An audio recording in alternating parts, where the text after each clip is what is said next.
Shlichus outreach is very important.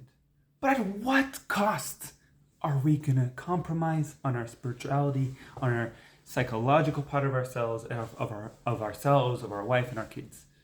Especially, how can you give when you yourself don't have?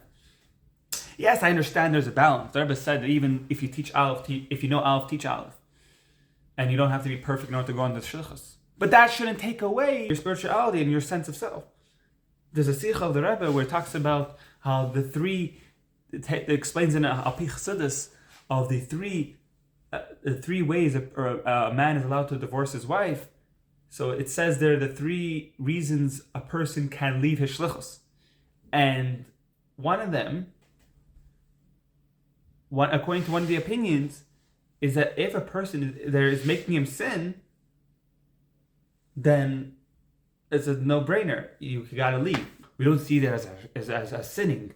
That's a problem. We're in this gray area, which shouldn't be a gray area, and that's why we're just staying the way we are.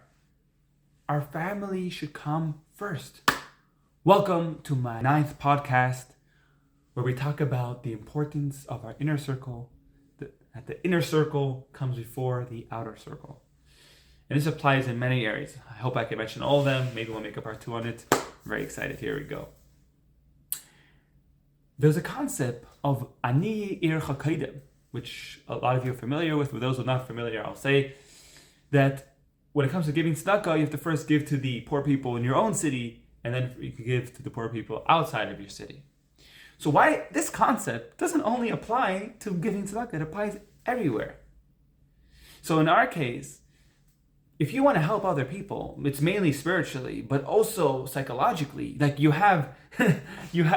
unfortunately, you have educators who are therapists, whatever, and I'm not getting specific at all. I'm saying in very general and vague, all these people who are helping others and their own circles, their family needs help.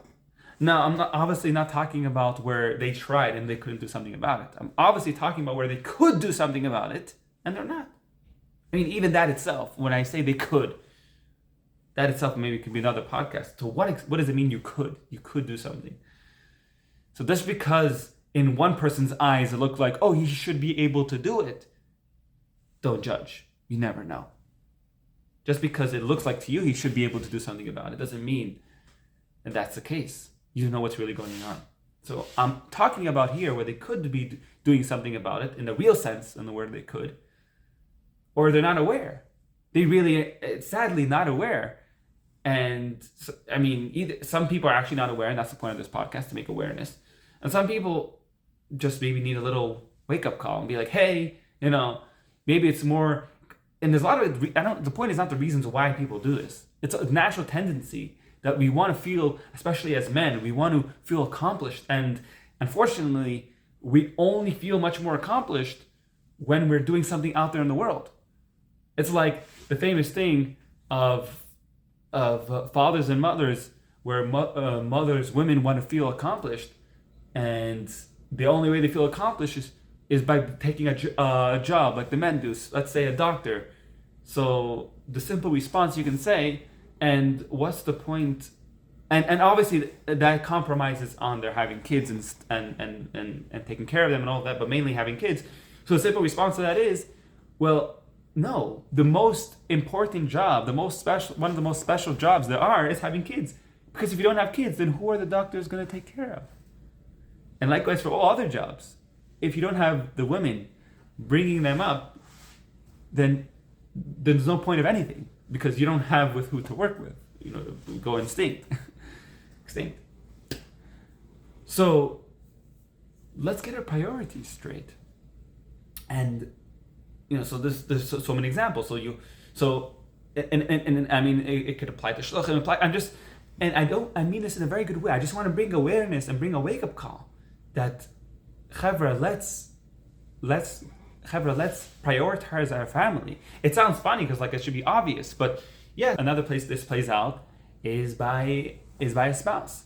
It's very common as a husband, as a husband wants to feel good, feel respected outside of the house, so he dresses up well, and the woman wants to feel beautiful. And then when they come home, it's like whatever, they wear their shmatas. What's this? like, I'm not saying you should keep your suit on and keep your dress on, but don't look like a shmate. You know? They should feel like there's a difference between like looking decent, looking dignity, or even so technically, even when you to find a way where it intertwines, even when you go out, the reason why the husband wants to look good, the reason why the wife wants to feel good, is they go out together, is for the other spouse's sake, because they want to.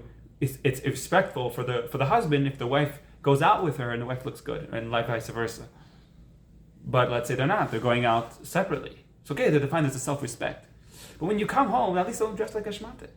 The whole point was for your spouse. You want to look good for your spouse. Like, especially with the whole point of track, like, think about for a second, why are you dressing well? Like, okay, you want to look like a normal mensch? Okay, yeah, look like a mensch. So at least be a mensch at home. Mensch, whatever you could say it in the female term, I'm not sure. And same thing with dating. What is going on? Dating is not, it could even be it's not going to be your spouse. And yet, it's human nature, whatever, I understand, that we treat our potential, which likely is not, because statistically, most people don't end up with their shirt on their first one. So the chances are, right? I believe, it doesn't matter, but most people don't end up with their first person they go out is not usually the one. But the point is that why are you treating that boy or girl better than your spouse? And I'm not saying don't treat them well. I'm saying at least treat them the same, if not more. You treat them more because they're married to you. What is going on? We have our basics backwards. So the summary and takeaway is that this concept of Ani Erech HaKeidim, that it says in Halocha that you should give tzedokah to the people in your city before the people outside your city, also applies to in all areas of Yiddishkeit. That yes, Shlichus and outreach is very important, and if you're mechanech and there's one more I mentioned, all these people and careers are important. We can't forget the ikar, that our own community, our inner circle, our wife and our kids, our spouses, they come first. And then, when you properly give to your inner circle, and they're good and healthy, they're standing on their own, the shalheves ha'olam eileho, like that, like it says, a flame that able to be able to stand on their own, then start working outwards. There are people who need you in your inner circle. Why are you looking outside? Look on the inside. When the Rebbe said to go on Shlichus, it doesn't take away that our inner circle should be falling apart. Because then what do we have to give? Chaim Devracha, don't forget, subscribe, like, comment, and share to make Mashiach now.